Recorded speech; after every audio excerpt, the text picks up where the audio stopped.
we are now adding a page dedicated to special areas and world languages. We're just finding the platform of the hybrid model with students, being here and being at home, as well as with cyber, and some classes being synchronous and asynchronous, that it might be a little bit harder for parents to partner with us and track what assignments are due when tests are coming up in these particular classes. And so in order to assist that and bridge between school and home, we're adding the special areas and world language homework hotline page. We anticipate that'll be up by the end of this week. But again, just as a way to help our family find things and not have to look in multiple places.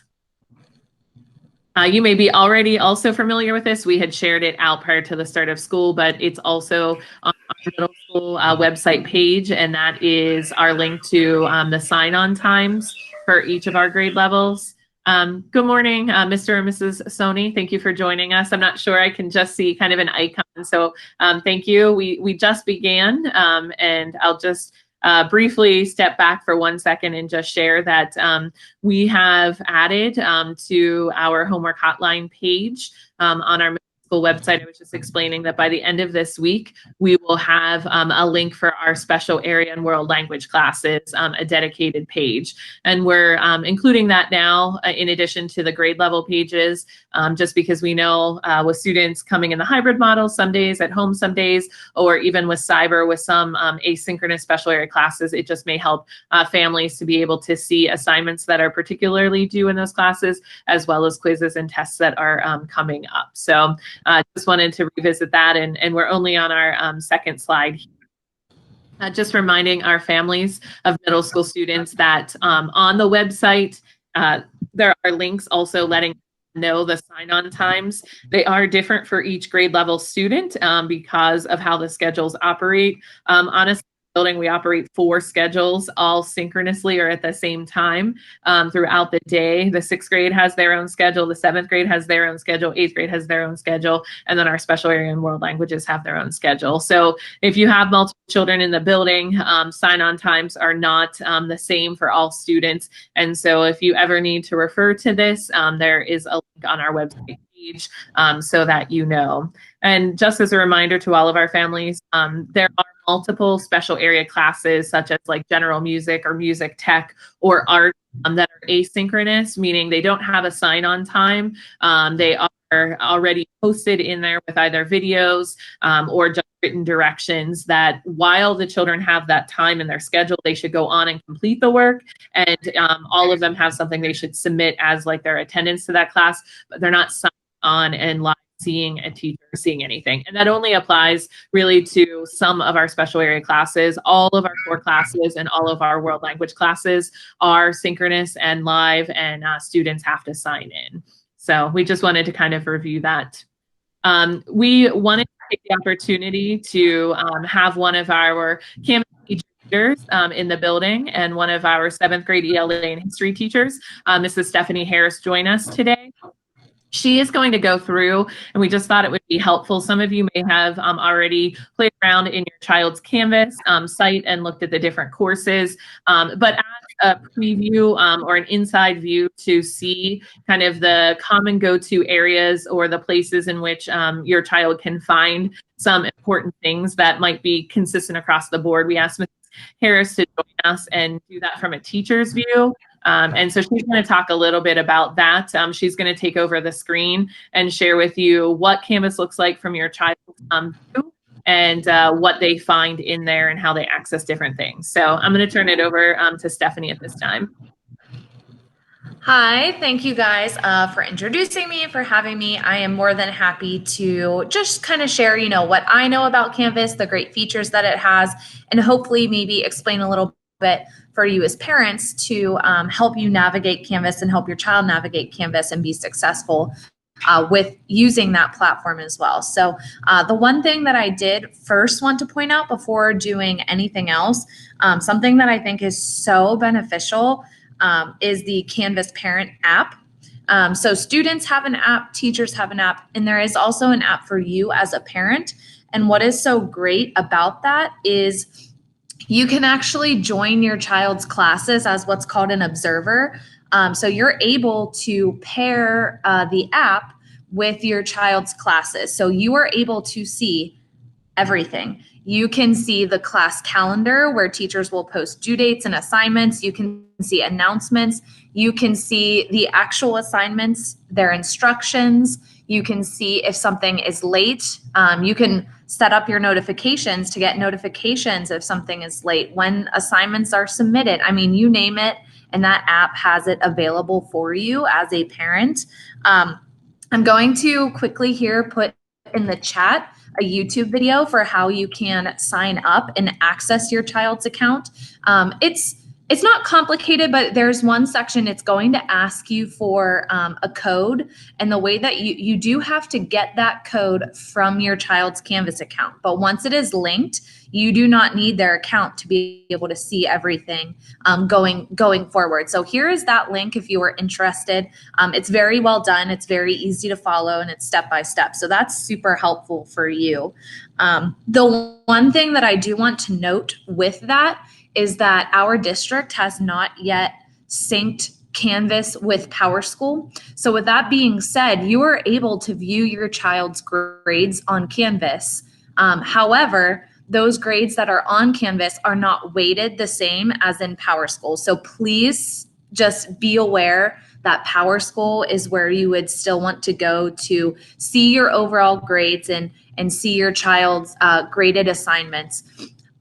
You can see their grades in Canvas, but again, the weights are not set up the same. So just keep that in mind if you do choose to use that app.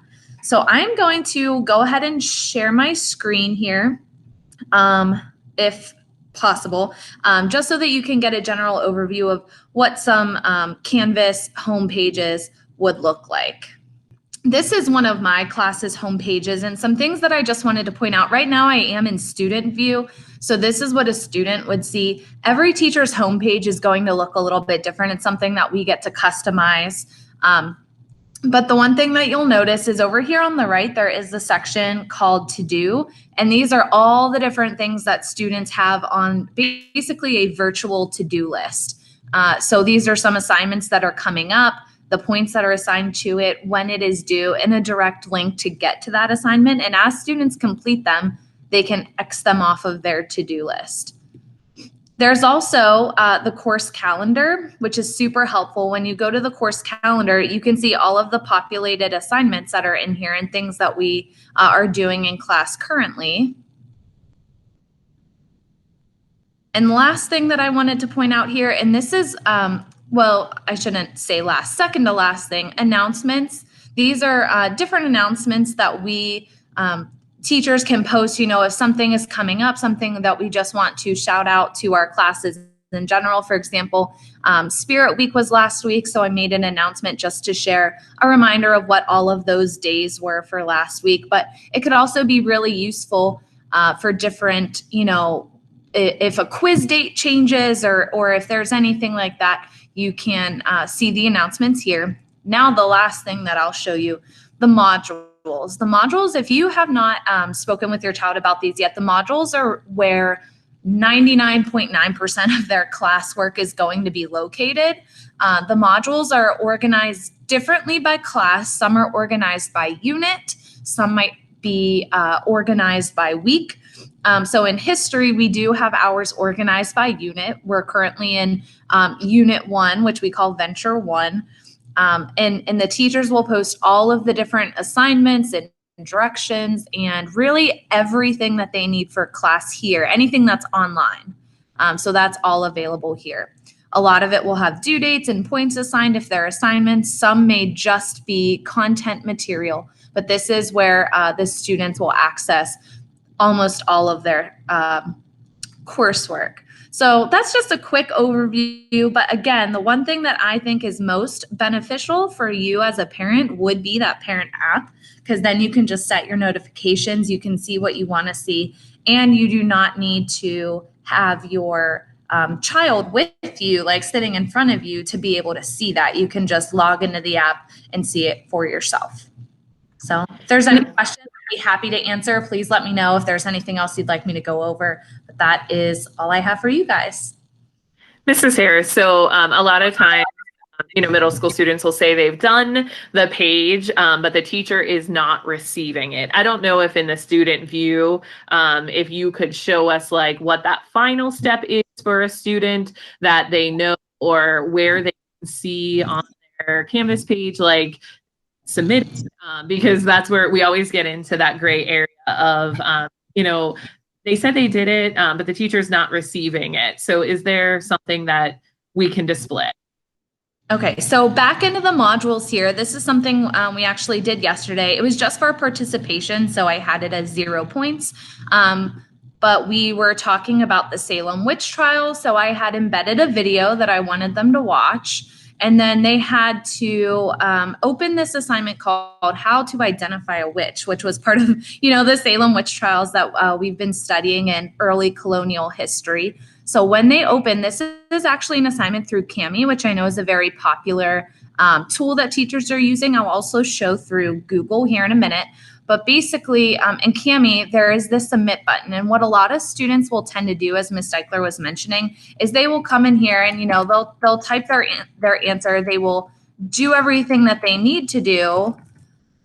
But then if they don't hit submit or hit submit and wait. So in this case, you have to hit submit again, and you want to give it a second. It does take a while, which you can see. So if the students do not wait for that kind of confirmation to make sure that it is done, then it will not actually sync through Canvas and submit.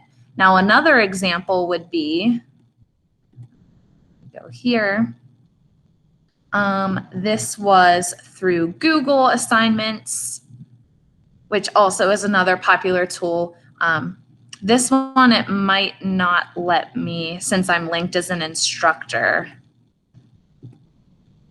Yeah, I don't think that, unfortunately, this one will not let me show you just because I'm linked as an instructor. But with Google, it works the same. There is a submit button. And what happens with Canvas is, unless the students click the submit button and wait for that confirmation, it does not go through all the way. And that's an issue that we're just seeing, across the board, where students are so fast with their technology and they click submit and then they exit out really fast and it doesn't actually submit through.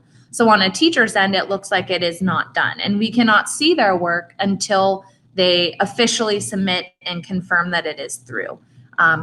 There's also if a student is submitting something that is not through Kami and not through Google, just an assignment on Canvas, they'll get a confetti falling on their screen that serves as like a confirmation that it is submitted through there. So just being sure that there is some kind of confirmation, it is submitted, it's done, wait that extra second, and hopefully that will get rid of some of those issues that we are seeing with unsubmitted assignments that are actually done, just not submitted. And I know too, our parents and families that are online today, we've also had questions from families about how to monitor, what tool is best to monitor the completion of work by students. So PowerSchool, we've come to find out, and this is an evolving learning process for us in using Canvas and in the hybrid and cyber model. PowerSchool, great to know after the fact of the standing or the achievement level of your son or children, but in order to be ahead of that, because PowerSchool is like, it's done, it's closed, that's what grade is, but to be ahead of it, to make sure the best pairing of tools would be looking at the homework hotline that we opened with and seeing what assignments are listed, and then looking into Canvas, and the calendar has like those due dates or the to-do list. And if you do choose to do the Canvas parent app, like Mrs. Harris explained, you would be able to have, without using your child's account, you'd be able to have a view on the calendar or their to-do list from your own access, so that you could see what they have to do. And then on that calendar, what's coming up as deadlines or test dates or long-term projects. Do any of our parents or families have questions for Mrs. Harris or about Canvas that we could address? You would just have to unmute yourself. Or you could type it into the chat feature. It's preferable. Yeah, I do have a question. So is there a place where we can also check the tests that the kids take? And like where they went wrong, etc.? So depending on how the teacher is assigning that assessment, if that assignment is through Canvas, and if it really is going to depend very much on that teacher. I do know, for example, in my class, I do my assessments through Canvas, and I do make those assessments available once every student has taken it. So then there is validity within that assessment. And once I review it with the students, I do leave that test available for students to review on Canvas. So I did just put the link to the Canvas parent app in the chat for you, and you can sign up as an observer in your child's class. And what that means is you would have full access to the class to be able to see those assessments and see those questions if the teacher does post them in that way. Thank you. Yeah, you're welcome. All right. If we don't have any more questions, we'll move forward. Thank you very much, Mrs. Harris, for your help and assistance with Canvas. Sure, absolutely. Thank you guys so much, and have a great day. Bye. You too. So we're going to move on and discuss attendance. And Ms. Deichler and I thought that it was important that we discuss, we pulled a couple things that are new this year due to all of the changes with the pandemic and just our new programs in our middle school. As far as attendance goes, you can access our family student handbook, and our attendance policy is exactly how it's outlined in the handbook. However, there are some new changes that have been made due to the COVID-19 pandemic response. And the first bullet here pertains to students that are in the hybrid program. And we wanted to just make families aware that hybrid students are marked absent if they are to be physically present in our school. If it's their group day that they are to be in school, they would be marked absent if they were not present in school, even if they sign in online that day from home. If they are to be in school that day, they would be marked absent. So then it goes into these two scenarios. If the absence is due to COVID-19, whether it be isolation, quarantine, a positive diagnosis, and we have that on record through the school, those absences would be excused in our records. If the absence is for another approved reason, like a parent or guardian or physician note, that would need to be submitted to then replace the unexcused absence. So again, those are for students in the hybrid program.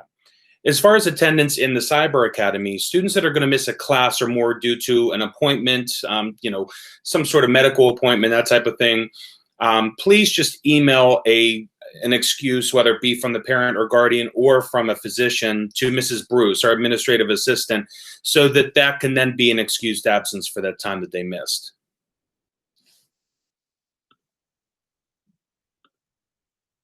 And speaking of COVID-19, we just wanted to go over some new changes that the students have probably seen and noticed in our school, and we just wanted to kind of go over some changes. But one thing we wanted to really bring to light is how much the entire staff, our students, and all of the families at home have really been working together and done a really great job in all of the mitigation efforts. We know that change can be difficult, especially in adolescence when we have students kind of changing and growing in adolescence, and we have just seen the support that we've had through students coming in with face coverings.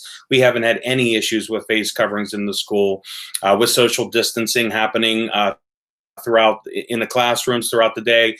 Our teachers have been cleaning the classrooms. We've been doing deep cleaning throughout the day. At night, our custodial staff has been excellent. Our lunch service is now in the cafeteria and gym, which allows the students to really space out and be able to remove their face covering so that they can enjoy and eat lunch. We also have one-way stairwells, which, Ms. Deichler and I have even gone to a stairwell and think, we forgot that's down only this year or up only. And so that's been a little bit of a learning curve just because it's changing kind of human behavior, but it was by design so that we had less cross traffic happening in those close quarters. The directional arrows throughout the hallways and throughout the school have really helped students to stay on one side of the hallway. So we're really trying to keep that distance between students and staff and anyone in our buildings. And we also made sure to assign lockers that were, again, 6 feet or more apart from each other, so that students could access their lockers while still maintaining social distancing. So we just wanted to highlight all of the changes that have been happening, and just, again, recognize all of our students, staff, and families for adhering to them and really making sure that we're following them. And I think one of the other changes probably potentially directly impacting you as a parent or family is that we are not permitted to have non-essential visitors in our building. And although we value and find you essential, you are deemed in that classification right now that we can't have visitors in our building. So we can't have parent-teacher conferences in person like we typically would, or at the middle school. We would have team meetings where parents would come in, or if you have an IEP or a GIEP or a 504 meeting. So if that ever comes to be a need for your student situation, you'll see that you're invited to a Google Meet such as this, or a phone conference, until that non-essential visitor limitation is in place. And just like today, we always allow our families, if they want to call into the Google Meet and be on it by phone, if they want to have their cameras accessible as parents. But that may impact you, and if you certainly take part in the annual family conferences that take place in November this year, then you'll see that those will not be done in person, that they will be virtual. So whether it's the structure through that, or throughout the year, if you need to meet with your child's teachers just to discuss a matter, that it will be done virtually. And again, that's just under the limitations that are in our safety plan for that. As Mr. Maurer had indicated, the attendance procedures and policies are in our family student handbook, but so is a lot of other information that is accessible on our middle school website. And for the duration of last week through 6th, 7th, and 8th grades, it was either in history or science classes. All of the core teachers went through a presentation with our middle school students about kind of the do's and don'ts that are really kind of high points in the middle school student family handbook, talking about what is permissible, what's not permissible, how to reach success, what areas to stay away from, so that you're not facing any sort of consequences that are undesirable.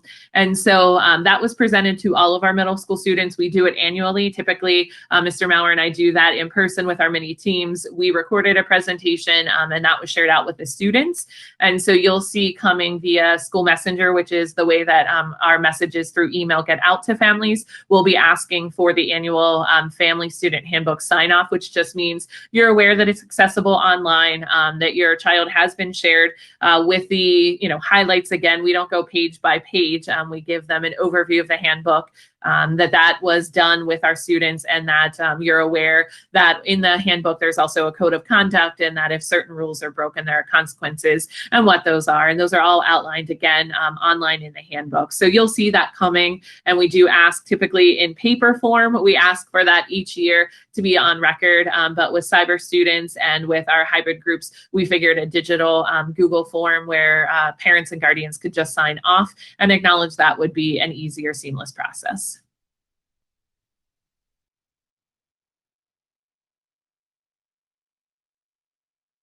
Okay, so one item we wanted to go over with our parents, families, are our available resources for students, and these have been evolving and changing each year. And we've been pleased to be able to add additional layers. Last year, we added our school social worker, Mr. Tanner Jones, who's now available for students and families. We also have added an additional counselor this year. So you'll see under the school counselors column here that we now have 3 counselors in the middle school, Mrs. Justina Perrott, and you see in the parentheses the alpha cut that she would be responsible for. And we just use that for usually for clerical purposes or for academic purposes, where our counselors are assigned to students with last names A to G for Mrs. Perrott. We now have Miss Taylor Connors, who's new to our South Fayette family this year, and she is the counselor for students with last names H to O. And then Mr. Michael Perrott who is the husband of Mrs. Perrott. It's a husband-wife team here. He is responsible for being the counselor of students with last names P to Z. And we wanted to give you their contact information there, and they can be reached by phone or email.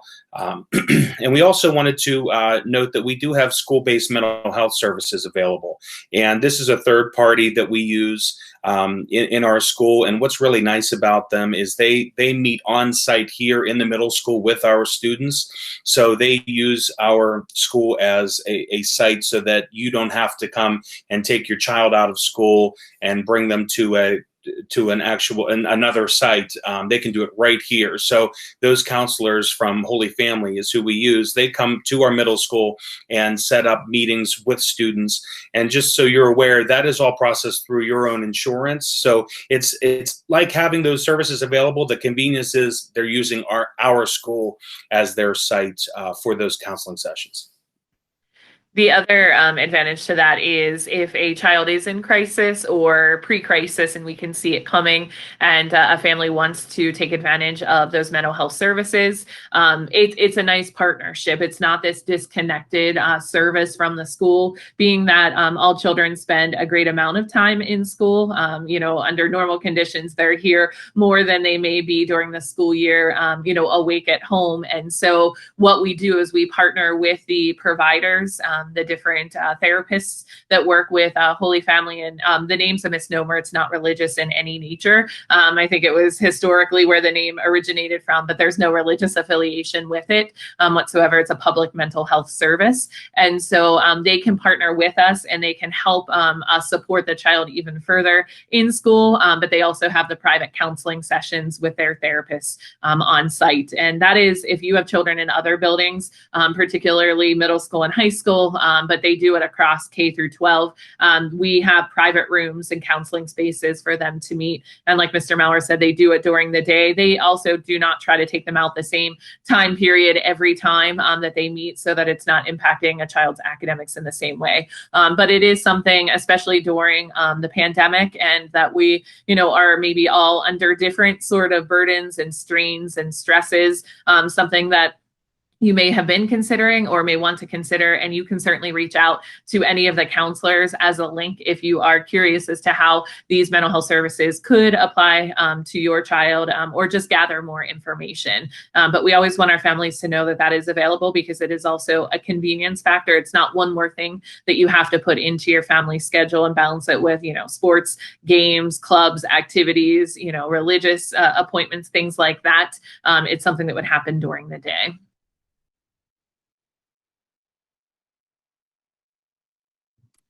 So we just wanted to share the information about our food services. You can access food services on our website so that you can see the newest lunch menus. We wanted, most importantly, to remind all families, no matter what the classification of a child is, whatever the financial situation is, it is a grant given at the national level and down to the state level that all children can receive free breakfast and lunch through the school until December 31st, 2020. So that is available to each and every one of you if you have a child in the hybrid model or attending in-person school. We do serve breakfast at the middle school that they could take advantage of, and certainly we have lunch. The menus are important because this year it doesn't have the same offerings that we've had in the past. And again, this is due to the mitigation efforts and the COVID-19 safety and health plan that the district adopted. There is one option, and it's a takeaway option, and especially since we're eating in 2 locations. But certainly any and every day, let's say you're having just one of those mornings and, packing the lunch is going to make everything late, and you're like, oh, if I just didn't have to pack a lunch, know that your child can come to school that day without having the lunch packed and just get a free lunch. And again, they also can access the free breakfast in the middle school. The free breakfast is not, I believe, available in all buildings because breakfast is operated differently under food services at different buildings, but we can speak specifically to the middle school. Breakfast offerings are here every day. The child would just have to report to the cafeteria when they arrive to school. We have staff monitoring it, and if they've never done it before, the staff can assist them. They can just grab it, and then grade levels are seated in different sections, but they'll just be seated and they can have their breakfast and then be sent to homeroom. We also aren't doing any seconds or snacks this year until at least we're still under the same guidelines of this health and safety plan for COVID. So right now, I mean, the need for My School Bucks or the need to put any money in an account is really not necessary, at least through December 31st, because there is no charge for anything related to lunch. Because at this point, they have to get the whole lunch or there's no option for them.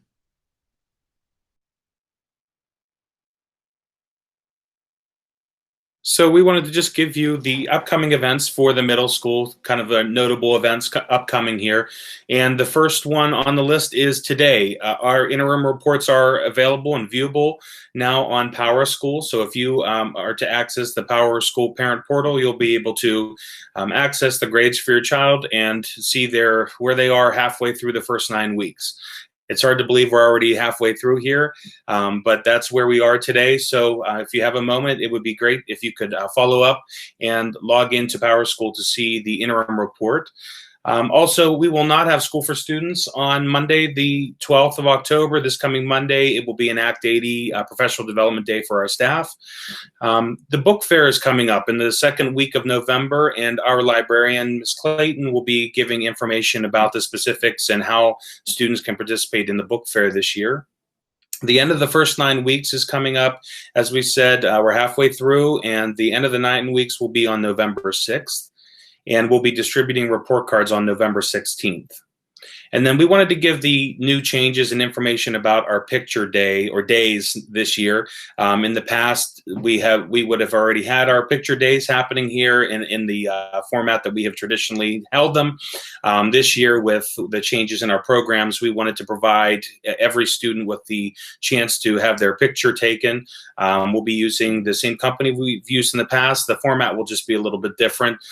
Students that are in the hybrid group 1 will have their opportunity to get their picture taken on November 17th. Students in the Cyber Academy will be able to come to the school on November 18th at the auditorium entrance and have their pictures taken between 12 o'clock noon and 4 o'clock p.m. And then students in our hybrid group 2 have their chance to get their picture taken on November 19th. And we'll be sending out a notification to just our families and parents in the Cyber Academy as of November 18th. Just keep in mind the district made the commitment and asked families to make the commitment as well for the first 9 weeks to either the hybrid model or the cyber model. So as we approach the end of the 9 weeks, and picture day is after the end of the first 9 weeks. So those just still in the Cyber Academy, we will be communicating with just that group of individuals and letting them know based on their last names alphabetically the recommended times to come. But we know that it's also based on transportation. So there will also be near the end an open window regardless of, the alphabetical cut. But we're just trying to keep our numbers manageable for our cyber group coming in so that they're able to get their picture, but that we also don't have too many students at once and a flood of individuals. So more information will be coming directly to our Cyber Academy families via email, and it will come once we know who is still a member of our Cyber Academy, and then base it on those students and their last names for the alphabetical cut.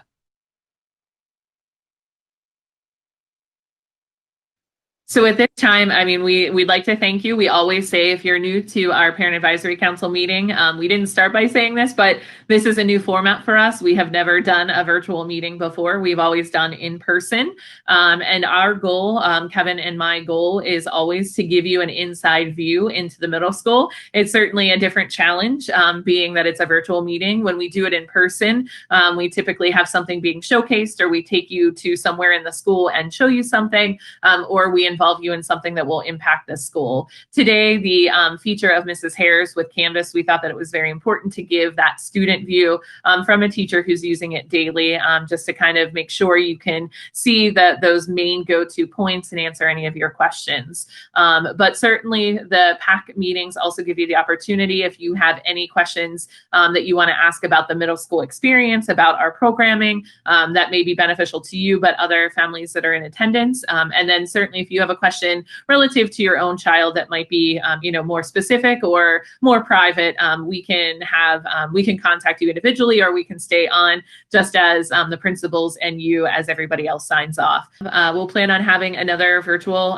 Parent Advisory Council meeting next month, November 7th at 9 a.m. We'll send the link out again, but certainly we will do our very best in the unique circumstances that are virtual to still provide you with that inside view and give you the latest, up-to-date, and most current happenings in the middle school. But thank you so much. We really do appreciate everything that you guys are doing to support the educational programs from home. So thank you.